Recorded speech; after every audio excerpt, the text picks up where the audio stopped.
Meanwhile, EFF leader Julius Malema has also called on South Africans to actively participate in the democratic process by registering to vote and casting their ballots in the upcoming elections. He also emphasized that citizens cannot expect to hold the government accountable or demand essential services if they do not engage in the electoral processes, highlighting the vital role that voter participation actually plays in shaping the country's future.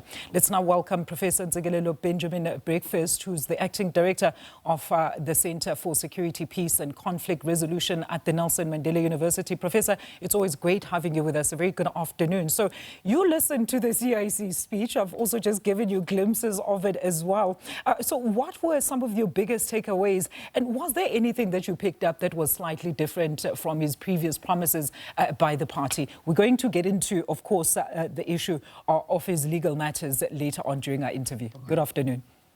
Yeah. Thank you very much for having me. I think what stood out for me is a great deal of emphasis on the role of the component structure of the EFF, which is the Youth Command. And I think it did that on purpose. Remember, the majority of the eligible voters at the moment are young people. So I think that makes sense. So I think that was the rationale behind that message.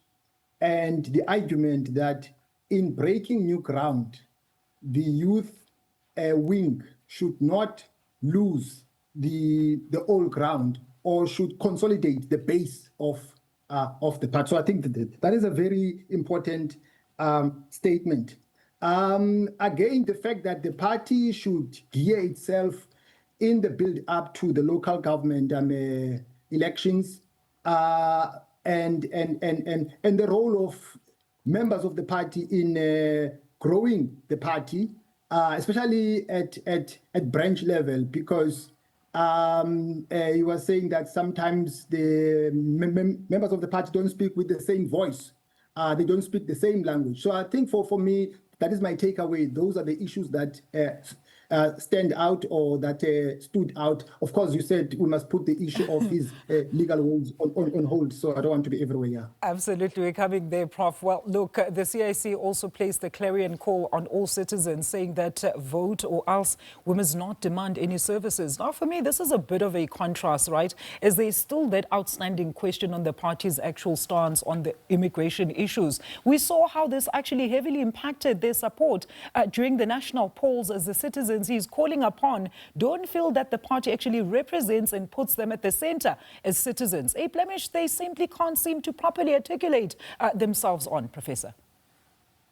Yes, of course, because you were saying that sometimes members of the party, they don't articulate the correct position of the party regarding, to the extent that he even said, if you're not sure of the ideological standpoint of the party, ask for clarity. As opposed to speaking about things that you remember. You know, the party did not do well, though, at local government level. And one of the issues that was cited by the general membership of the party was the positionality of the party regarding its posture on foreign nationals. And Malema pushed back by saying that I'm not going to withdraw my views regarding this issue. So I get the sense that I think there was a lot of robust engagement from the delegates. You know, there were other issues that he raised, you know, about what is happening in Uganda. I think the audience might have disagreed with him on other issues. So there was a lot of robust engagement there, but yeah, I think I also took note of that. I mean, he also, let's get to the legal issues now, because he still maintains that this is a consorted plan to actually oust him from his position in Parliament. What do you make of these sentiments, Professor, as he keeps uttering them? Why would also he be a target in any way in the first place? What do you think he knows that we're not simply privy to at this stage? Well, first of all, I was taken aback by that. I mean, to be honest, I didn't see that one coming, that he would open up to the general membership of the party regarding his legal woes. Some leaders would not have done that.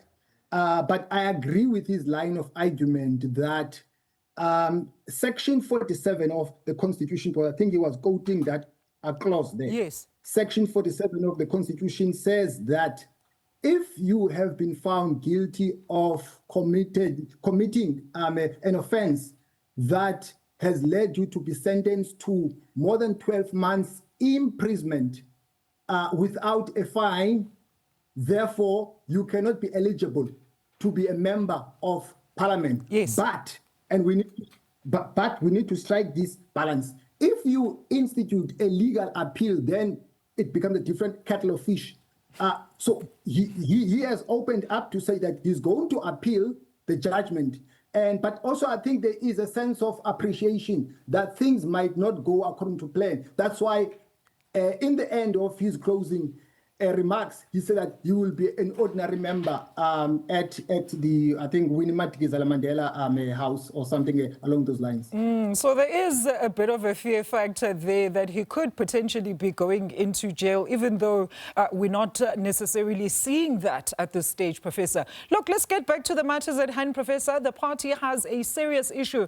Should he, in fact, of course, go to jail in terms of leadership, with fresh concerns now from members and even some provincial leaders fearing that the organization could disintegrate. Did you get a sense that Malema has a proper succession or even interim leadership structure plan that would take care of all these concerns should he, of course, go to jail? Of course not. And I don't take away anything from other members of the party. Remember, Floyd is on record having said that he's the one who conceptualized the ideological frameworks of the party.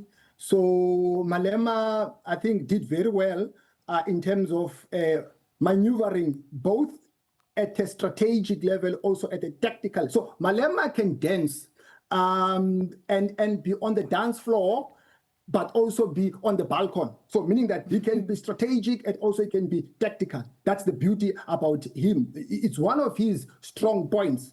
It's a fact. But now, and the party has grown under his stewardship. But now, if you take him away, it will be a blow. In my opinion, it will. I don't think, I'm not trying to take away anything again from other members, but I don't think that there is anyone who can fill in that gap at the moment, in my view. I don't think so. Because Malema is the embodiment of the party. He's the image of the party. That's why I'm saying he is able to maneuver at a strategic level, but also at a tactical level, also at the operational level. What should then, Professor, be at the core focus for the party as it readies itself for both the local government elections as well as the impending possible legal outcome of their leader? How should the party also at this stage then be restructuring their approach to all these internal as well as external issues? I mean, reality is they have lost support, as you alluded to earlier on, as we saw in the recently held national polls, with key provinces basically left without much support. And usually this is where the EFF becomes a kingmaker. Yes, of course. Remember, the party, though, was dislodged from where it was once in terms of the lineup of top political parties. It was in number 3. Yeah. Then it was brought down to number 4, right? So now the question is the party going to bounce back or is the party going to slide? That's the key question. And it's either they go one level up or one level down. The other issue is that local government, they are very contested. There are a lot of players there. That's why Malema said, if you remember, he said that as the vanguard, he doesn't support, and I'm paraphrasing what he said, he doesn't support first past the post, because otherwise it means that there's no role of the party. So now, to respond to your question, what should the party do? The party needs to embed itself on the ground. It needs, but it's not going to be easy for the party to have an upward electoral trajectory.